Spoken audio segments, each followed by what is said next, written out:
aswatahum inda Rasulillah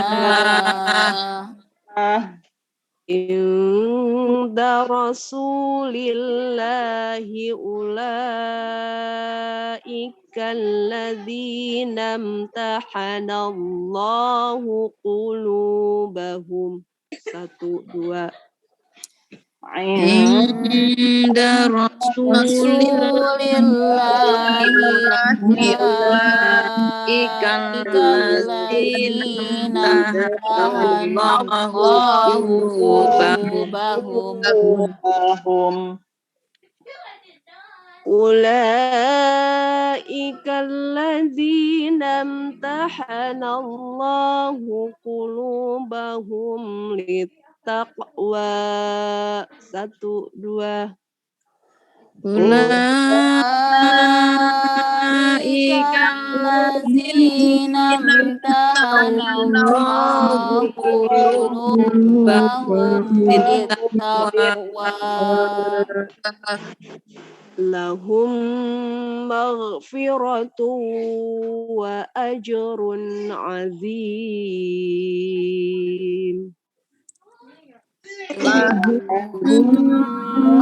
maghfiratun wa ajrun azim. Innalladzina yunadunaka min wara'il hujurat. 1, 2.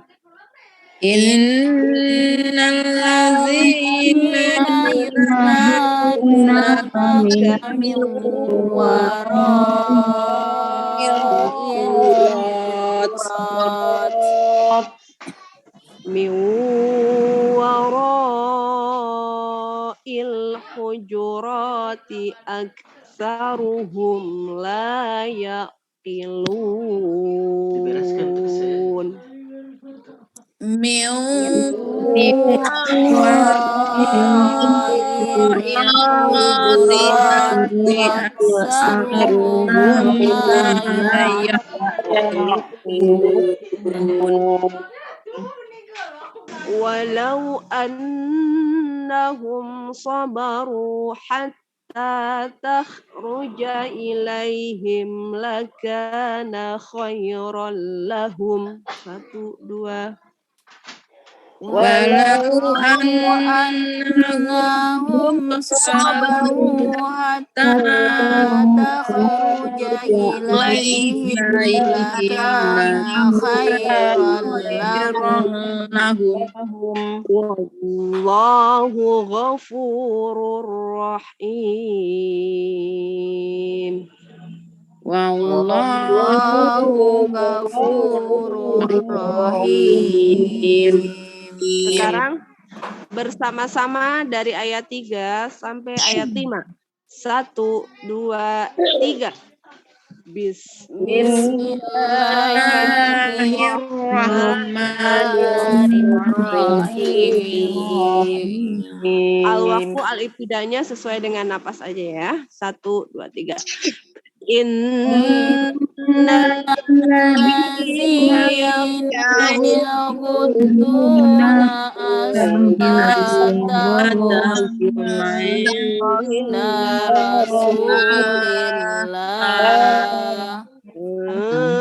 inda Rasulillah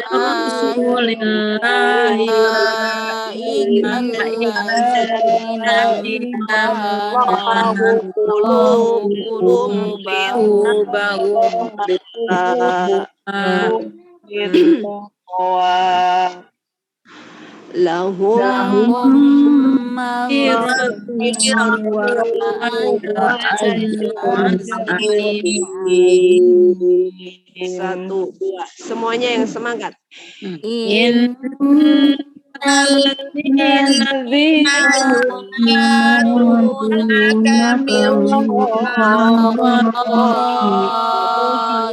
hujurat min wara'il hujurati nadharuhum la yarji'un. Walau annahum sabaru hatta tukhruja ilaihim lakana khairan lahum. Wallahu ghafurur rahim. Sadaqallah bersama-sama. Sadaqallahul azim. Allahumma arhamna bil Quran. Wassalamualaikum warahmatullahi wabarakatuh. Waalaikumsalam warahmatullahi wabarakatuh. Jazakillah khairan katsira kepada Bunda Imas atas bimbingannya. Barakallahu fiik. Selanjutnya kepada Bunda Fenti kami persilahkan untuk tafsir Al-Quran. Persilahkan Bunda.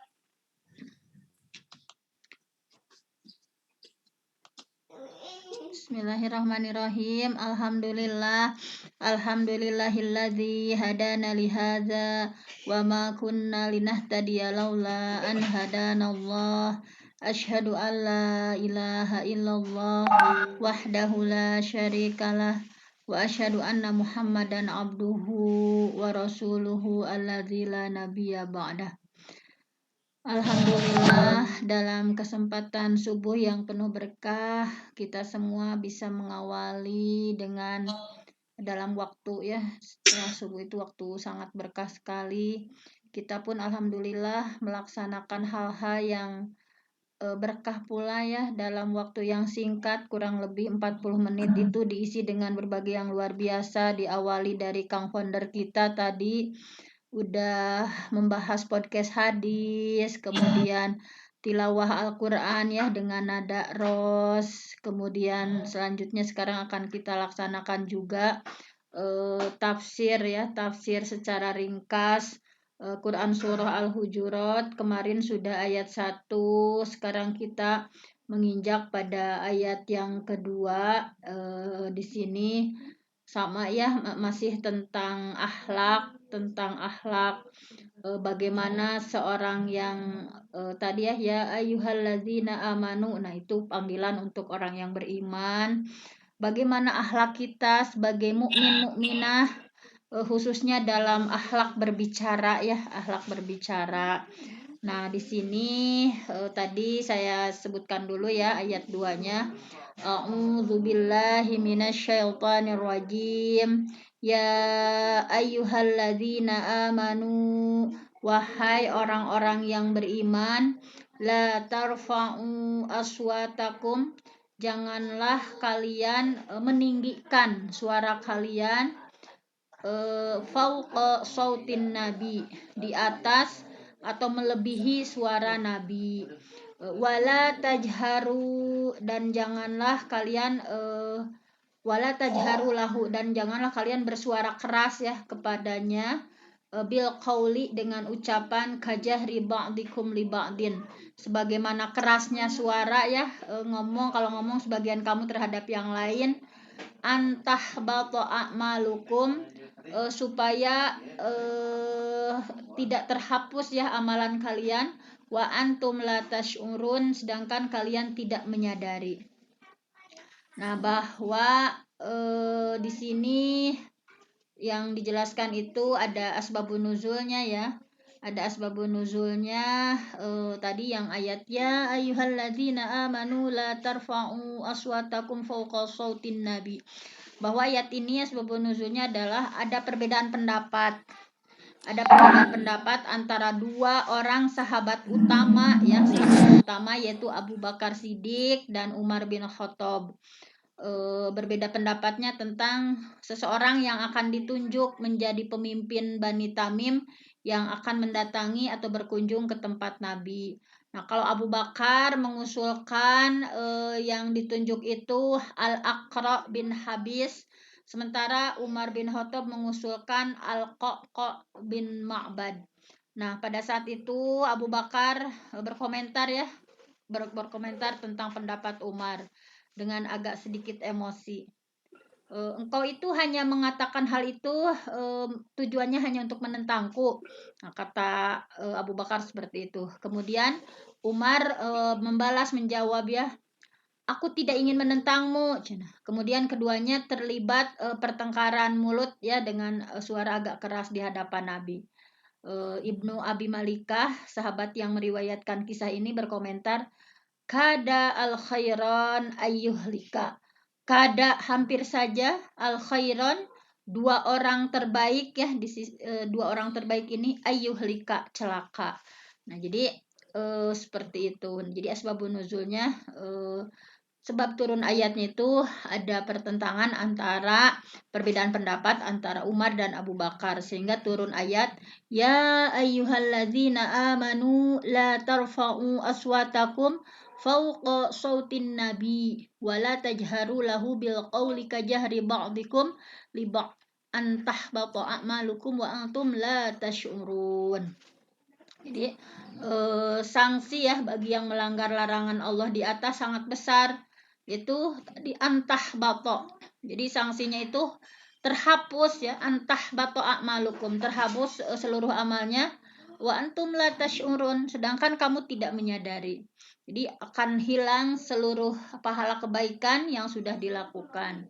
Nah, dari sanksi berat itu ada yang ada yang merasa gitu ya dari ayat tersebut. Ada seseorang sahabat bernama Sabit bin Qais, dia putus asa karena dia merasa gitu ya, kayaknya ayat itu untuk saya gitu. Jadi dia meyakini dirinya bahwa karena terkenal suaranya itu keras ya, jadi Sabit bin Qais itu memang kalau ngomong itu keras suaranya. Nah, dia merasa bahwa ayat itu tertuju padanya sehingga Sabit itu mengurung diri di rumahnya karena dia merasa yakin bahwa pasti aku masuk neraka karena seluruh amal pahala kebaikanku hilang. Nah, setelah beberapa lama ya dia Qais ini tidak berjamaah di masjid. Rasulullah bertanya-tanya, kemana Sabit bin Qais kemana? Setelah diteliti oleh para sahabat, kemudian dilaporkan kepada Rasulullah bahwa penyebab Sabit menghilang itu tadi. Jadi dia merasa bahwa dia akan terhapus seluruh amalnya karena bicara sehari-harinya keras. Maka Rasulullah menegaskan, bukan dia yang dimaksud oleh ayat tersebut. Kalau dia, kata Rasulullah, kalau Sabit itu Rasulullah menyebutkan ya, Anas berkomentar di sini, fakunna narahu yamshi baina azhurina wa nahnu na'lamu annahu min ahlil jannah. Fakunna narahu, maka kami menyaksikan dia ya, Qais itu, Sabit bin Qais itu yamshi baina azhurina, dia berjalan di hadapan kami, wa nahnu na'lam, dan kami tahu annahu, bahwasanya dia min ahlil jannah, dia itu termasuk ahli surga. Nah, jadi demikian besar sanksi yang akan diterima orang yang tidak bersikap menunjukkan hormat atau memuliakan Rasulullah ya. Dan selanjutnya di ayat selanjutnya bahwa orang-orang yang sanggup berbicara dengan merendahkan suara di hadapan Rasulullah maka dijanjikan pahala yang besar. Di sini sedikit ya lagi ya, 4 menit lagi. Innalladzina yagudduna aswatahum, sesungguhnya orang-orang yang mampu merendahkan aswatahum, suara mereka, inda Rasulillah, di sisi Rasulullah, ulaika, mereka itulah alladzina imtahanallah, mereka yang sudah diuji hatinya ya, sudah teruji hatinya littaqwa, jadi teruji hatinya untuk bertakwa, lahum, bagi mereka maghfiratun, mendapatkan ampunan, wa ajrun azim, dan pahala yang besar. Nah, jadi bagi orang-orang yang mempunyai kebiasaan berbicara keras ya di hadapan Rasulullah, nah dalam ayat ini ditegur untuk segera bertobat, memperbaiki diri, untuk membuktikan ketakwaan. Jika mereka udah berhasil ya dan kembali berbicara dengan suara yang rendah di hadapan Rasulullah, maka mereka telah lulus ujian ketakwaannya. Sehingga bagi mereka disediakan maghfirah, ampunan dan pahala yang besar. Nah, apakah larangan berbicara keras di hadapan Rasulullah dalam ayat ini ya masih relevan setelah Rasulullah meninggal dunia gitu ya?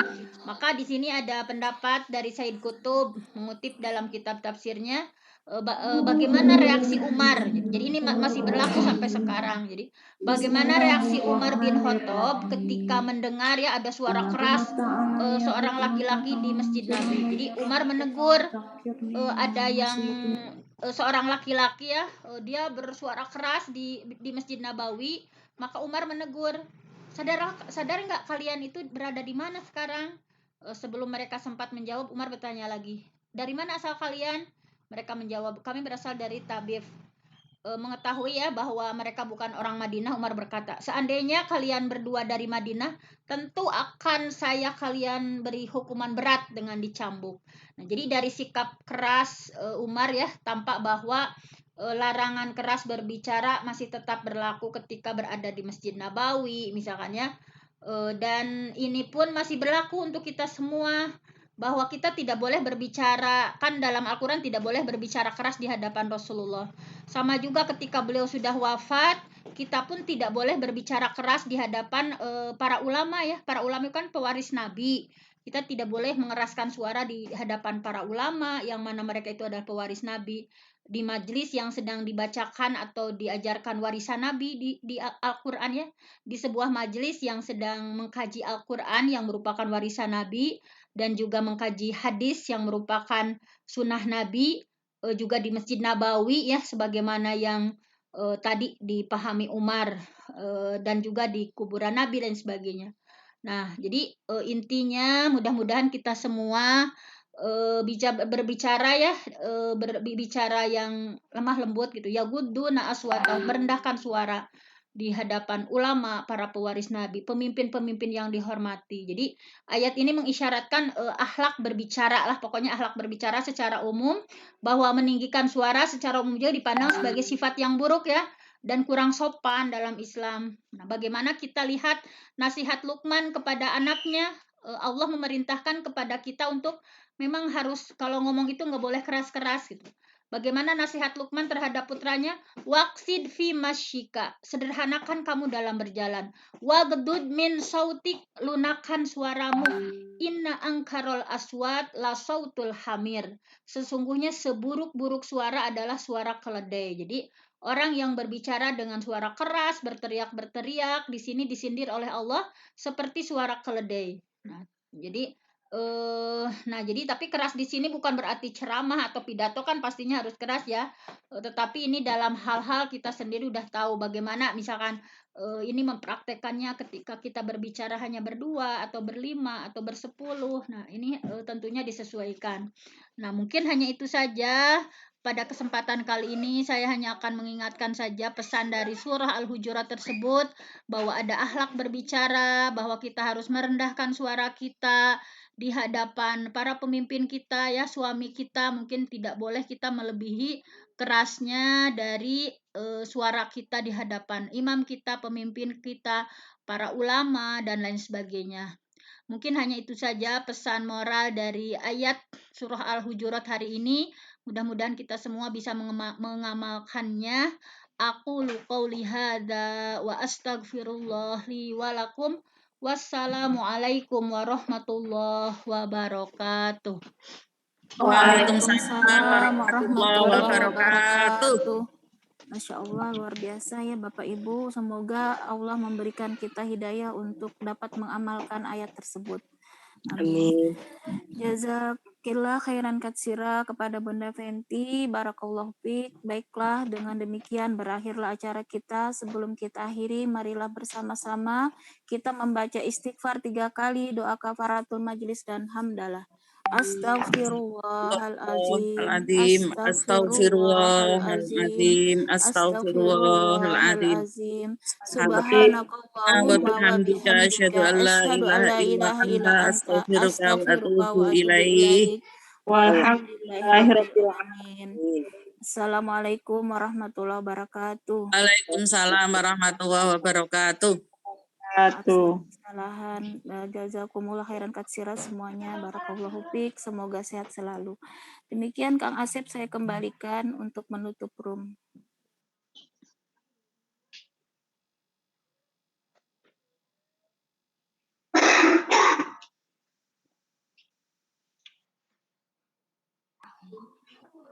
Terima kasih semuanya, izin live duluan ya. Assalamualaikum. Waalaikumsalam warahmatullahi wabarakatuh.